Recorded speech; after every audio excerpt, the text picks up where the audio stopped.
কাছাকাছি পাশাপাশি। কি বলছো তুমি এসব? হ্যাঁ ম্যাডাম, দুবাইতে থাকাকালীন আমি কুলজিতের প্রেমে পড়ি, আর আমাকে বোকা পেয়ে ও আমার সাথে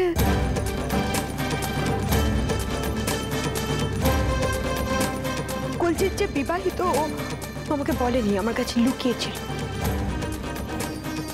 তারপর হঠাৎ আমার মায়ের ক্যান্সার ধরা পড়ে। আমি তখন দেশে ফিরে আসতে বাধ্য হই। এখানে ফিরে এসে আমি কুলজিৎ সম্পর্কে সব কিছু জানতে পারি। ও তখন আমাকে বলল যে ও আমাকে অনেক অনেক টাকা দেবে, মুখ বন্ধ রাখার জন্য অনেক টাকা দেবে। আমি তখন কি করব বলুন? একদিকে আমার মায়ের চিকিৎসার এত খরচ, আমার পক্ষে একা টানা সম্ভব ছিল না।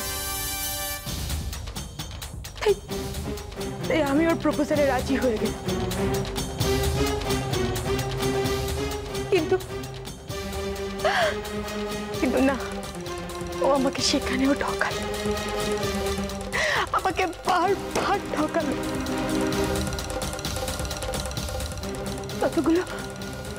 ততগুলো টাকা দেবে বলেছিল আমাকে, আচ্ছা অনেক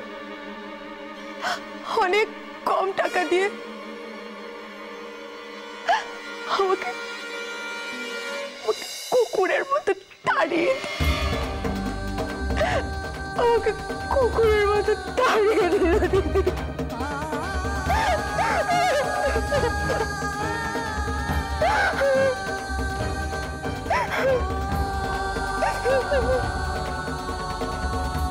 এত কিছুর পরেও তুমি থানায় গিয়ে কমপ্লেন করলে না কেন?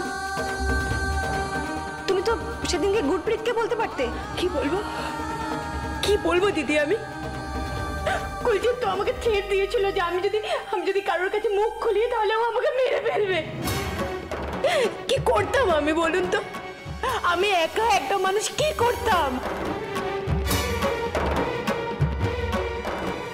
তোমাকে তো শক্ত হতে হবে অমিতা, আমাদের দুজনকে শক্ত হতে হবে। এভাবে ভেঙে পড়লে চলবে না আমাদেরকে। ওঠো ওঠো, কেঁদো না। আমাদেরই কিছু একটা করতে হবে। ওই নোংরা লোকটাকে শাস্তি দিতে হবে। তার জন্য যা করতে হয় করব। তুমি কি আমার পাশে থাকবে?